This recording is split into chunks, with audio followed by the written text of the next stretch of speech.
प्रश्न एक, संविधान क्या है?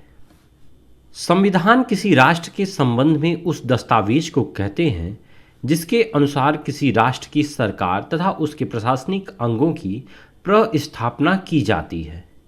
यह दस्तावेज किसी राष्ट्र की सरकार तथा उसके प्रशासनिक अंगों के स्वरूप, उनकी संरचना, उनकी शक्तियों, उनके मुख्य कार्यों को परिभाषित करता है।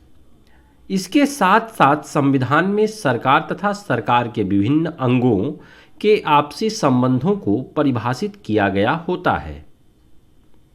संविधान राज्य तथा नागरिकों के मध्य राजनैतिक संबंधों को विनियमित करने का प्रयत्न करता है। अतः संक्षेप में यह कहा जा सकता है कि संविधान देश की जनता की आशाओं एवं आकांक्षाओं का पुंज होता है। प्रश्न 2, संवैधानिक विधि को परिभाषित कीजिए। उत्तर, संवैधानिक विधि किसी देश या राष्ट्र की सर्वोच्च विधि है।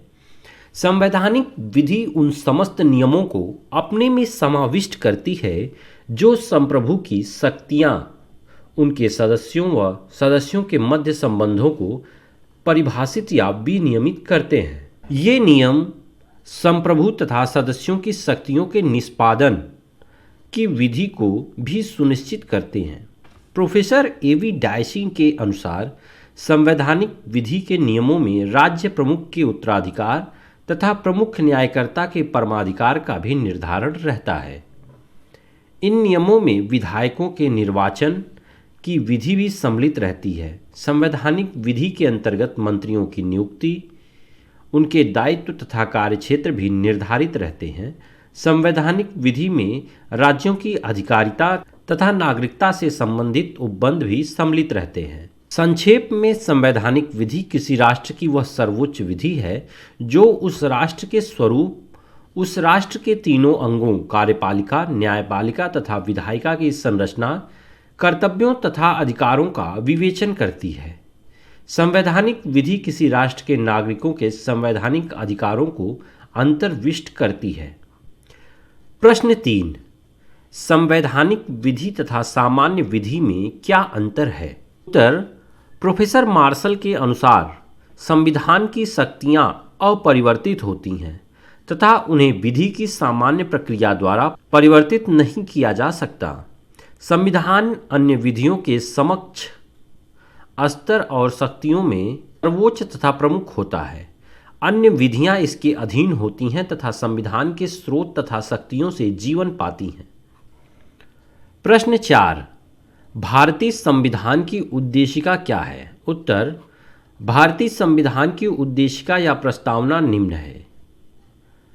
हम भारत के लोग भारत को संपूर्ण प्रभुत्व संपन्न, समाजवादी, पंथ निरपेक्ष, लोकतंत्रात्मक गणराज्य बनाने के लिए तथा उसके समस्त नागरिकों को सामाजिक, आर्थिक और राजनैतिक न्याय, विचार, अभिव्यक्ति, विश्वास, धर्म और उपासना की स्वतंत्रता, प्रतिष्ठा और अवसर की समानता प्राप्त कराने के लिए तथा उन सब में व्यक्तियों की गरिमा और राष्ट्र की एकता और अखंडता सुनिश्चित कराने वाली बंधुता बढ़ाने के लिए दृढ़ संकल्प होकर अपनी इस संविधान सभा में आज तारीख 26 नवंबर 1949 ईस्वी मिति मार्गशीर्ष शुक्ल सप्तमी संवत 2006 विक्रमी को एतद द्वारा इस संविधान को अंगीकृत, अधिनियमित और आत्मार्पित करते हैं। प्रश्न 5, क्या उद्देशिका संविधान का भाग है? उत्तर, क्या संविधान की प्रस्तावना को संविधान का अंश अर्थात अंग माना जा सकता है? इस विषय में in reference Berubari union AIR 1960 supreme court 845 नामक वाद में उच्चतम न्यायालय ने यह स्पष्ट किया कि संविधान की प्रस्तावना को संविधान का प्रेरणा तत्व भले ही मान लिया जाए, इसे संविधान का अंश नहीं माना जा सकता। प्रस्तावना के रहने या ना रहने से संविधान के मूल्य उद्देश्यों में कोई अंतर नहीं आता। प्रस्तावना का महत्व तब होता है जब संविधान के प्रावधानों की भाषा संदिग्ध तथा अस्पष्ट हो। ऐसी परिस्थिति में संविधान की प्रस्तावना की सहायता ली जा सकती है, परंतु केशवानंद भारती बनाम केरल राज्य AIR 1973 सुप्रीम कोर्ट 1461 नामक वाद में उच्चतम न्यायालय ने अपने पूर्ववर्ती निर्णय को पलट दिया तथा यह भी निर्णय दिया कि प्रस्तावना या उद्देशिका संविधान का भाग है तथा संविधान का मूल स्वरूप है। प्रोफेसर स्टोरी ने कहा कि संविधान की प्रस्तावना उद्देशिका एक कुंजी के रूप में संविधान निर्माता के मस्तिष्क को खोलने का काम करती है।